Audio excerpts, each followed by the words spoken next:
Hello and welcome to virtual study. दोस्तों, आज हम एक बहुत ही ज़बरदस्त इम्पोर्टेंट चीज़ों पर चर्चा करने वाले हैं। तो आज का हमारा टॉपिक है 127th कॉन्स्टिट्यूशनल अमेंडमेंट बिल 2021। तो क्या है ये बिल, क्या क्या प्रोविज़न है इस बिल में, इस बिल में मतलब क्या क्या प्रोविज़न रखा गया है स्टेट गवर्नमेंट की। तो एक्चुअली ये मतलब स्टेट गवर्नमेंट को स्ट्रेंथ करने के लिए उन लोगों को एक एक्स्ट्रा कॉन्स्टिट्यूशनल पावर देने के लिए बेसिकली ये बिल लाया गया है आज पार्लियामेंट में। तो चलिए देखते हैं इस बिल में क्या है। ये है हमारा 127th कॉन्स्टिट्यूशनल अमेंडमेंट बिल 2021। एक चीज़ आप लोग नोटिस कीजिएगा, अभी जो हमारा ये अमेंडमेंट बिल चल रहा है ये है 127th अमेंडमेंट बिल, ठीक है। और जो हमारा कॉन्स्टिट्यूशनल अमेंडमेंट एक्ट जो है वो एक्ट कितने तक अभी तक आया है, वो आया है 104th मैंने 104th कॉन्स्टिट्यूशनल अमेंडमेंट एक्ट अभी तक हुआ है। और बिल कितना आया है 127th। तो चलिए इस विषय में हम बाद में बात करेंगे। पहले देख लेते हैं कि ये बिल क्या है, किस लिए ये बिल को पार्लियामेंट में उठाया गया है। तो देखिए, according to this bill the state government can now make state list for other backward class. तो क्या है बेसिकली ये जो बिल लाया गया है, इस मतलब जो हमारे स्टेट गवर्नमेंट है, ये स्टेट गवर्नमेंट अभी से ये बिल जब मतलब प्रेसिडेंट के एसेंट लगने के बाद जब ये एक्ट हो जाएगा, उसके बाद हमारे जितने भी स्टेट्स है, ये स्टेट्स की सरकार जो होते हैं, ये सरकार लोग क्या करेंगे, स्टेट में कौन कौन ओबीसी है, कौन कौन ओबीसी कैटेगरी में आता है, कौन कौन ओबीसी कैटेगरी में नहीं आता है, ये जो लिस्ट है, ये लिस्ट अब इस बिल एक्ट बन जाने के बाद ये लिस्ट जो है स्वयं हमारी स्टेट गवर्नमेंट्स मतलब कर सकेंगे और लिस्ट बना सकेंगे। अभी तक जो प्रोविज़न है ओबीसी की कैटेगरी को लेकर, ये सिर्फ मतलब हमारा जो सेंट्रल गवर्नमेंट है, ये सेंट्रल गवर्नमेंट ही सिर्फ ओबीसी की जो लिस्ट है वो बनाते हैं। मतलब कौन ओबीसी होता है, किसको ओबीसी स्टेटस दिया जाएगा या किसको दिया नहीं जाएगा, ये सब चीज़ कौन देखता है, सेंट्रल गवर्नमेंट, ठीक है। अभी ये बिल लाया है ताकि वो ये जो ओबीसी का सिलेक्शन प्रोसीजर है, कौन कौन इस कैटेगरी में आएगा नहीं आएगा, ये स्टेट गवर्नमेंट के ऊपर जिम्मेवारी दी जाएगा इस बिल जब एक्ट बन जाएगा। ये अभी बिल ही है। आज मतलब कल ये लोकसभा में उठाया गया था एक मिनिस्टर के द्वारा। तो लोकसभा में ये बिल तो पास हो गया, लोकसभा में ये बिल फुल मेजोरिटी में पास हो गया और किसी ने भी इस बिल को अपोज नहीं किया, ठीक है। तो लोकसभा में पास हो गया। अभी ये बिल क्या होगा, ये बिल अभी प्रेसिडेंट के पास जाएंगे। जब प्रेसिडेंट इस बिल के ऊपर उनका एसेंट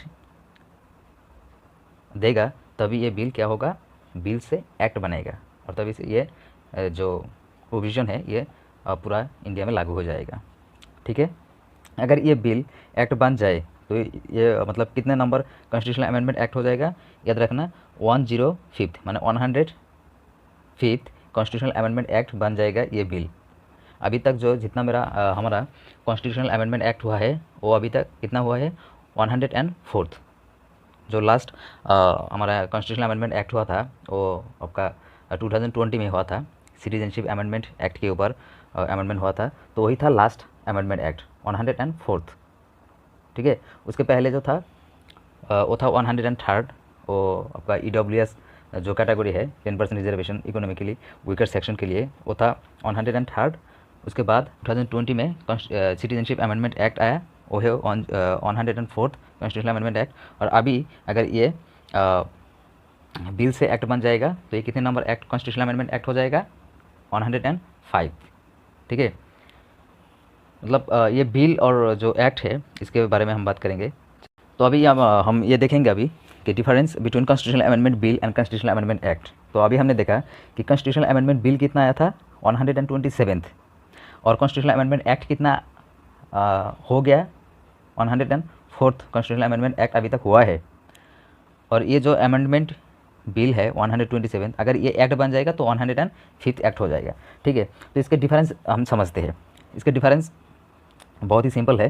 कॉन्स्टिट्यूशनल अमेंडमेंट बिल उसको कहा जाता है जो हमारी देश आज़ाद होने के बाद जितने भी कॉन्स्टिट्यूशनल अमेंडमेंट बिल बिल आया था पार्लियामेंट में उसका एक मतलब सीरियल नंबर है। ठीक है, मतलब अभी तक देश आज़ाद होने के बाद अभी टिल नाउ अभी तक 127 बार, ठीक है, कॉन्स्टिट्यूशन को अमेंडमेंट करने के लिए बिल लाया गया था।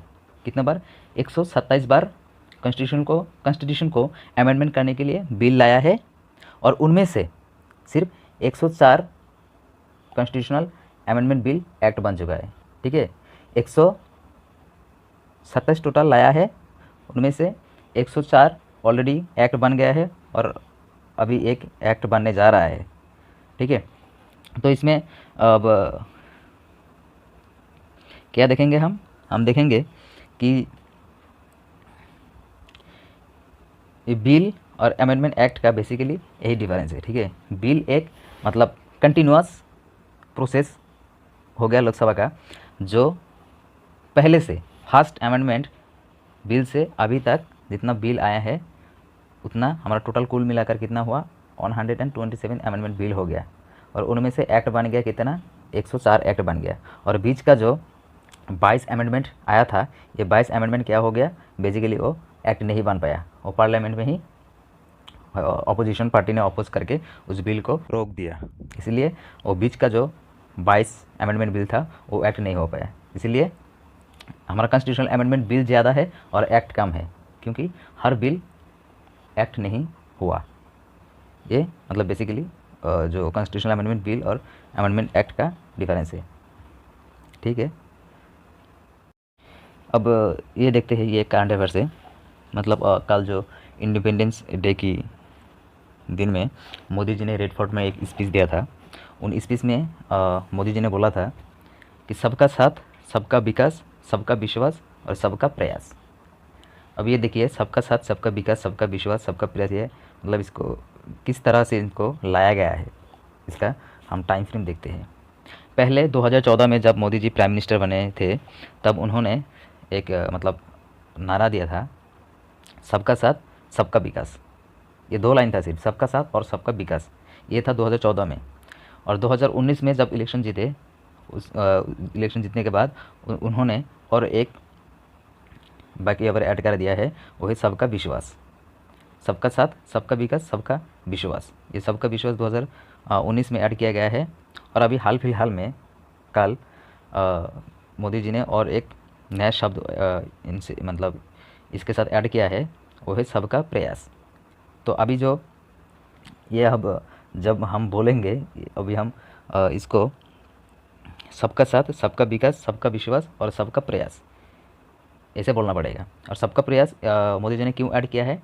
क्योंकि वो चाहता है कि देश की हर आदमी, देश की हर जनता और देश की डेवलपमेंट जो प्रोसेस होता है उसमें वो अपना कंट्रीब्यूट दे, अपना योगदान वो दे सके। इसलिए बोला सबका प्रयास, मतलब सबको प्रयास करना पड़ेगा देश को आगे ले जाने के लिए। तो बेसिकली यही मतलब था सबका प्रयास बोलने का। ठीक है, तो अब ये हो गया क्या? सबका साथ, सबका विकास, सबका विश्वास और सबका प्रयास। ये 4, 1 2 3, हाँ, ये 4 शब्द अभी एक साथ ऐड हो गया है। तो बेसिकली आपको यही याद रखना होगा। कभी कभार किसी एग्जाम में पूछ भी सकता है कि सबका साथ, सबका विकास और सबका विश्वास, उसके बाद जो मतलब 4th वर्ड है वो क्या है? तो अब लगा दीजिएगा सबका प्रयास। ठीक है, तो यही था आज का क्लास। मतलब आज बेसिकली मैं वो जो कॉन्स्टिट्यूशनल अमेंडमेंट बिल लाया है उसको डिस्कस करने के लिए आपके साथ जुड़े हुए हैं। ठीक है, तो उसमें मैंने ये भी देख लिया तो ऐड कर दिया। ठीक है, थैंक यू, धन्यवाद।